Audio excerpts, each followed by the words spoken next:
Assalamualaikum warahmatullahi wabarakatuh. Kembali lagi bersama saya Lutfi dalam channel Creativity ID. Pada kesempatan kali ini saya akan membahas mengenai restorasi kebudayaan Jawa. Sebuah topik yang belakangan hangat karena dibahas oleh beberapa ekonom dan pengamat antropologi di berbagai kalangan akademisi Indonesia. Apa itu restorasi? Restorasi yaitu upaya kembali kepada nilai-nilai dasar sebuah kebudayaan. Beberapa negara yang telah melakukan restorasi di bidang kebudayaan, kita tahu ada Jepang, salah satu negara Asia Timur yang terkenal dengan restorasi Meiji-nya.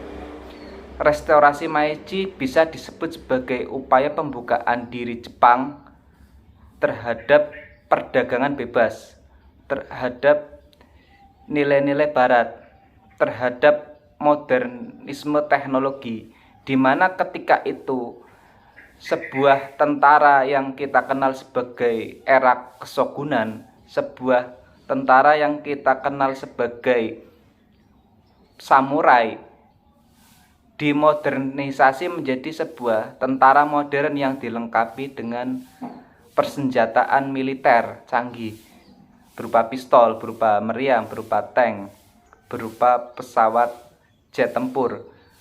Sebelum era restorasi Meiji yang dilakukan Jepang ketika itu menutup diri dari dunia internasional. Ketika ada orang-orang Eropa yang datang mengunjungi negara Jepang ketika era kesogunan akan memblokir para kapal pedagang dari Eropa maupun Amerika. Pada era isolasi Jepang itu membuat negara Jepang mundur karena tidak banyak transfer teknologi dari negara barat maupun negara-negara lain yang ada di Jepang. Jepang baru mengalami kemajuan yang sangat pesat di bidang militer, di bidang ekonomi, di bidang teknologi, hingga Jepang menjajah negara-negara Asia Tenggara seperti Indonesia, seperti Filipina, maupun seperti Malaysia, yaitu karena Jepang melakukan restorasi Meiji, yaitu pembukaan diri Jepang besar-besaran terhadap perdagangan bebas, terhadap nilai-nilai teknologi yang ada di barat, dan modernisme Jepang di segala lini, baik di bidang militer, ekonomi, sosial, dan kita lihat Jepang sekarang ini dengan kemajuan yang pesat di bidang iptek. Selain Jepang, beberapa negara yang terkenal dengan upaya merestorasi kebudayaannya yaitu negara-negara di Eropa Barat, negara di Jerman, negara di Belanda, negara di United Kingdom, Inggris, negara di Spanyol, dan negara di Prancis. Kita tahu bahwa negara-negara Eropa Barat tersebut merupakan pelopor penjelajahan dunia yang diawali oleh bangsa Spanyol, yang diawali oleh Christopher Columbus. Christopher Columbus ketika itu berlayar dari Spanyol menuju ke Amerika Serikat, dan ia berhasil menemukan benua baru di sana. Kemudian Portugis, kita tahu bahwa orang-orang Portugis juga melakukan pelayaran yang sangat jauh sampai ke Selat Malaka hingga menemukan Asia Tenggara, menemukan Indonesia sebagai penghasil rempah-rempah terbesar di dunia. Bangsa-bangsa Eropa melakukan penjelajahan ke berbagai dunia dan menaklukkan negara, sehingga bangsa Eropa kita tahu memiliki jajahan yang sangat besar di masa lalu. Hal itu karena diilhami oleh nilai-nilai restorasi kebudayaan Yunani dan Romawi, di mana ketika sebelum abad pertengahan, Romawi dan Yunani mengalami kejayaan yang sangat luar biasa, dan kebudayaan Yunani dan Romawi akhirnya menjadi nilai dasar dari kebudayaan Eropa Barat yang saat ini kita lihat.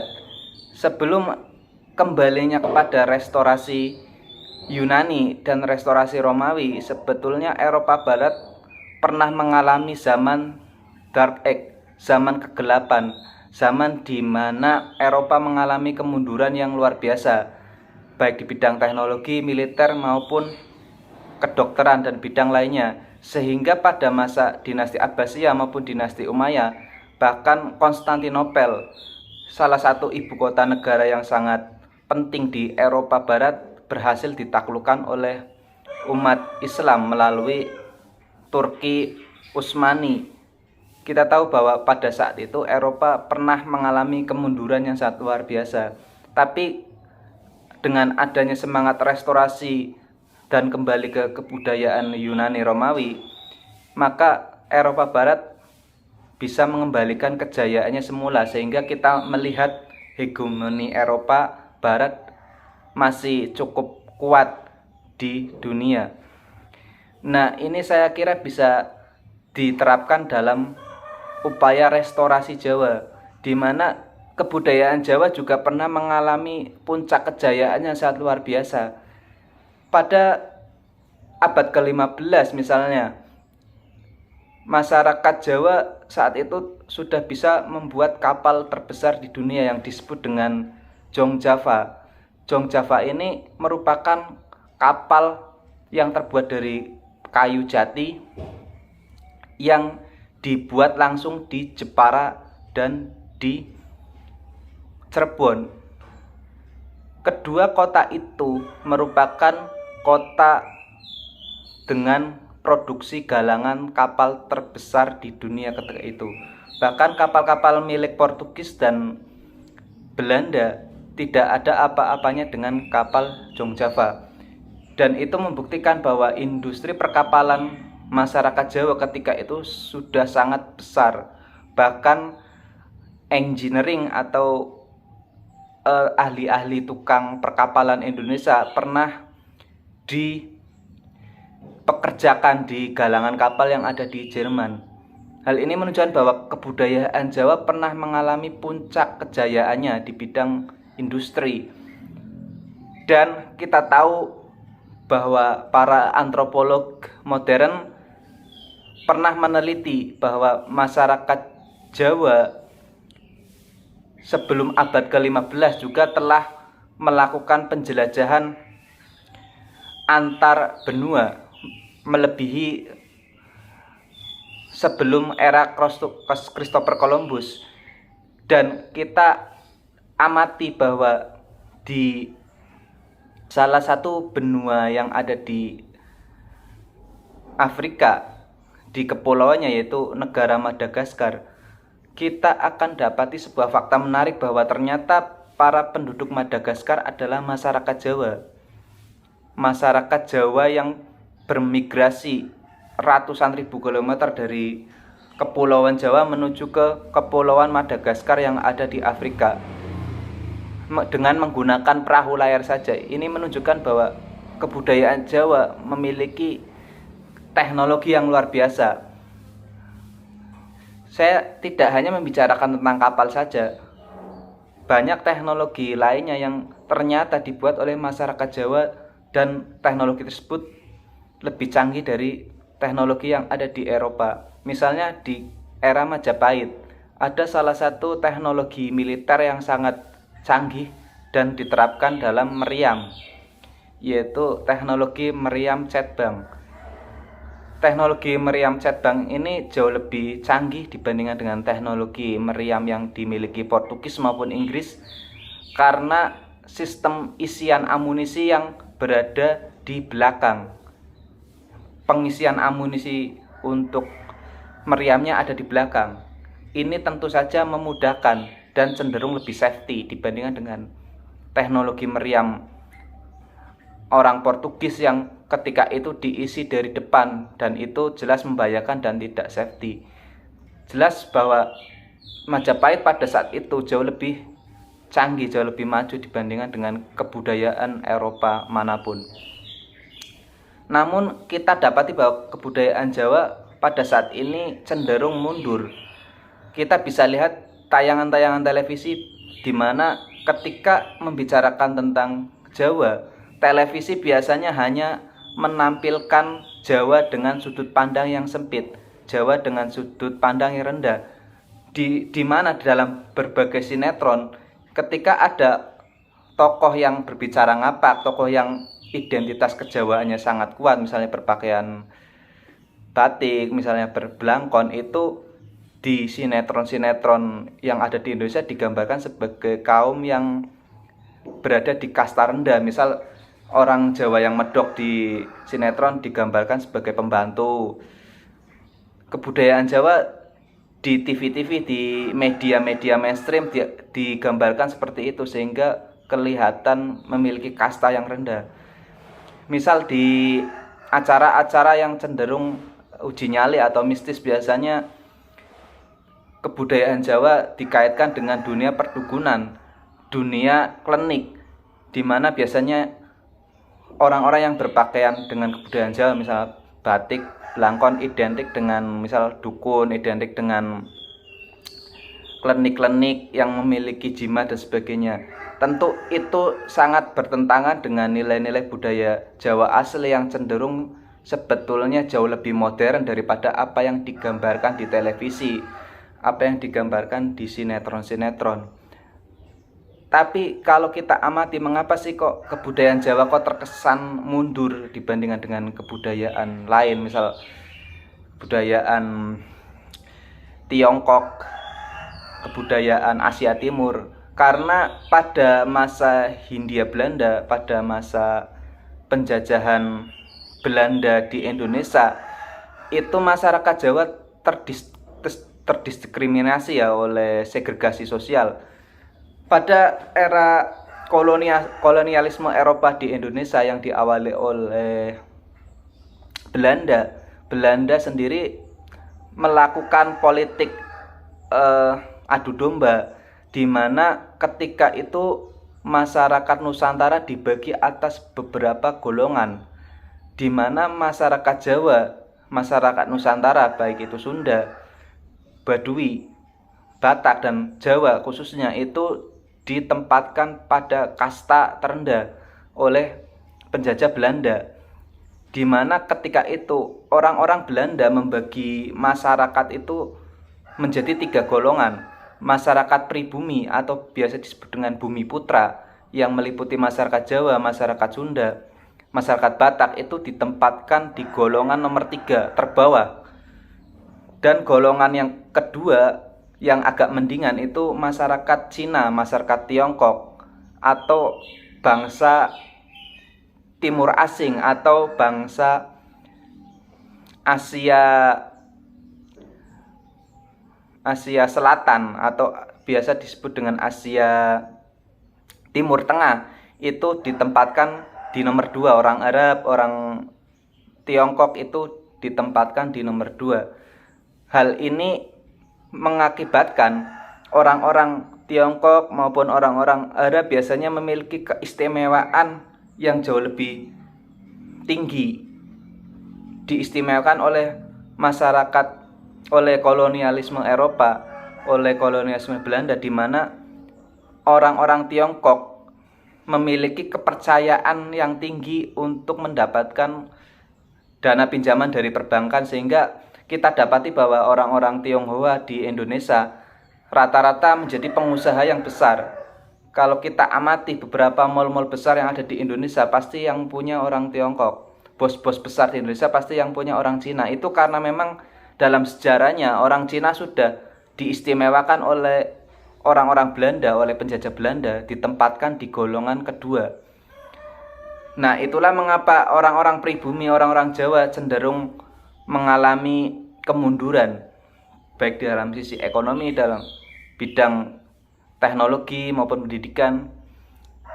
Itu karena memang karena ulah penjajah Belanda yang dampaknya masih kita rasakan sampai sekarang.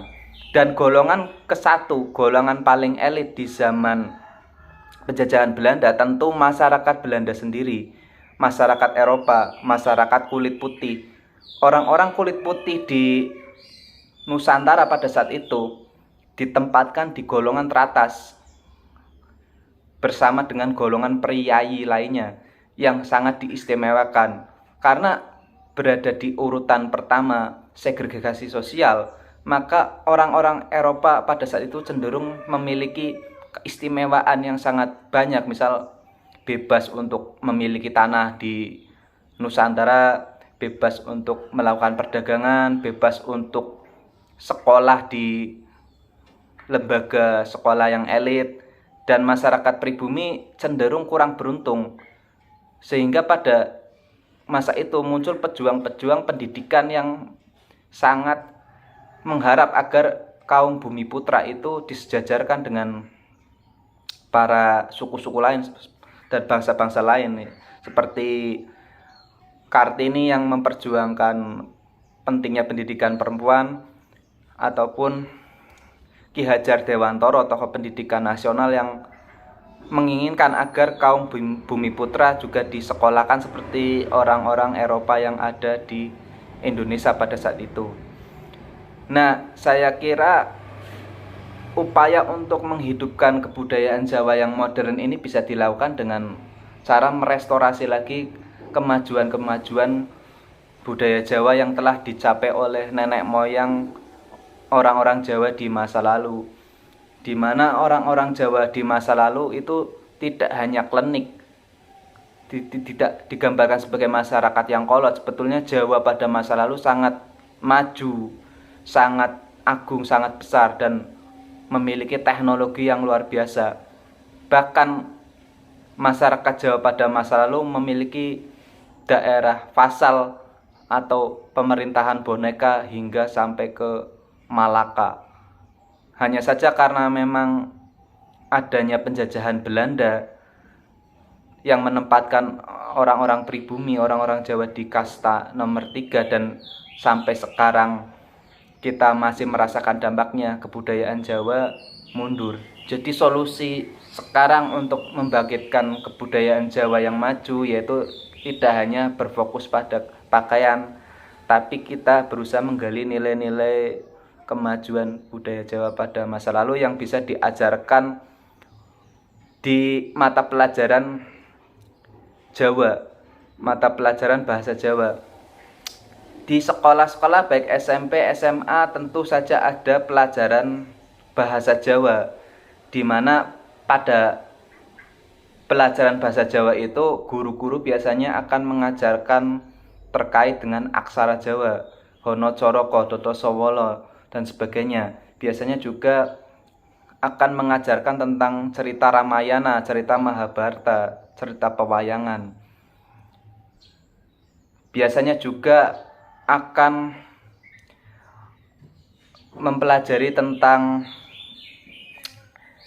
pembentukan struktur kalimat dalam bahasa Jawa. Nah, itu menurut saya kurang cukup. Bagus sih mempelajari aksara Jawa, bagus mempelajari cerita Mahabharata, Ramayana, tapi itu belum cukup. Menurut saya mata pelajaran bahasa Jawa di sekolah harus di-upgrade ulang, harus diperbaiki. Tidak hanya belajar mengenai aksara Jawa, tapi diperluas menjadi belajar mengenai filosofi Jawa, belajar mengenai sistem ekonomi Jawa, belajar mengenai sistem entrepreneur Jawa, belajar mengenai sistem arsitektur Jawa.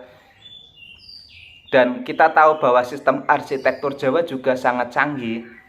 Misal bagaimana sih kok bisa Candi Borobudur itu dibuat, padahal teknologi pada saat itu tidak memungkinkan batu dengan sebesar itu diangkat di daerah perbukitan. Itu menunjukkan bahwa kebudayaan Jawa sudah sangat maju luar biasa pada masa itu. Bagaimana sih Candi Prambanan kok bisa dibuat, padahal itu kan candi yang sangat besar.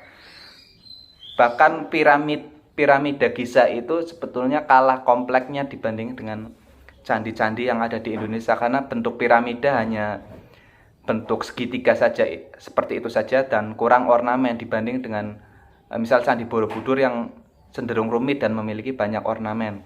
Itu arsitektur Jawa bisa dipelajari. Bagaimana sih rumah limas Jawa itu sangat bagus dalam sisi ventilasi. Kita tahu bahwa rumah-rumah Jawa kuno itu cenderung lebih adem ya, cenderung lebih dingin walaupun tidak pakai AC, karena orang-orang Jawa pada masa lalu itu sudah sangat cerdas dalam masalah ventilasi, cerdas dalam masalah pertukaran udara, di mana rumah-rumah modern zaman sekarang itu malah cenderung kalah, walaupun terlihat modern tapi biasanya cenderung lebih panas dibanding dengan arsitektur rumah Jawa kuno. Nah itu belajar arsitektur ala Jawa itu sebetulnya bisa dijadikan kurikulum di sekolah lewat mata pelajaran bahasa Jawa atau kesenian. Bisa belajar kesenian Jawa di sekolah-sekolah, misal kesenian kuda lumping, kesenian gambus. Kok ada orang di sayat-sayat itu kok tidak mempan, itu sebetulnya bukan ranah magis atau gaib, sebetulnya itu sebetulnya bisa dipelajari dalam ranah kedokteran, bisa dipelajari. Ada bagian-bagian dalam tubuh manusia yang ketika ditusuk pakai jarum itu tidak terlalu sakit. Itu memang ada bagian tubuh dalam manusia yang kebal terhadap rasa sakit, saraf-sarafnya kebal terhadap rasa sakit. Lah itu masyarakat Jawa sudah tahu teknik itu dari dulu, sebelum era kedokteran bius sudah maju. Nah itu sebetulnya hal-hal yang semacam itu harusnya dipelajari untuk melengkapi kurikulum pembelajaran bahasa Jawa yang saya kira masih kurang ya, karena hanya belajar bahasa Jawanya saja, tidak belajar kebudayaan Jawa secara menyeluruh. Demikian apa yang bisa saya sampaikan terkait dengan restorasi Jawa. Saya kira restorasi Jawa ini topik yang sangat menarik untuk membuat kebudayaan Jawa menjadi maju lagi.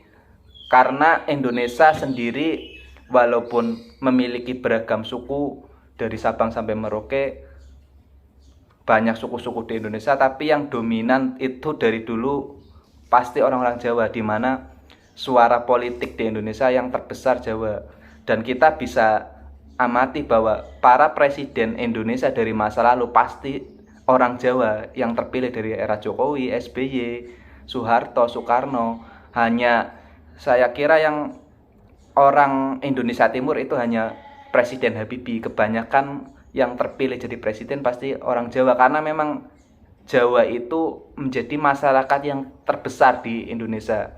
Jadi saya kira untuk mengubah Indonesia menjadi negara industri, untuk mengubah Indonesia menjadi negara maju, kuncinya ada di perubahan cara berpikir orang Jawa menjadi Jawa yang modern seperti dahulu. Terima kasih.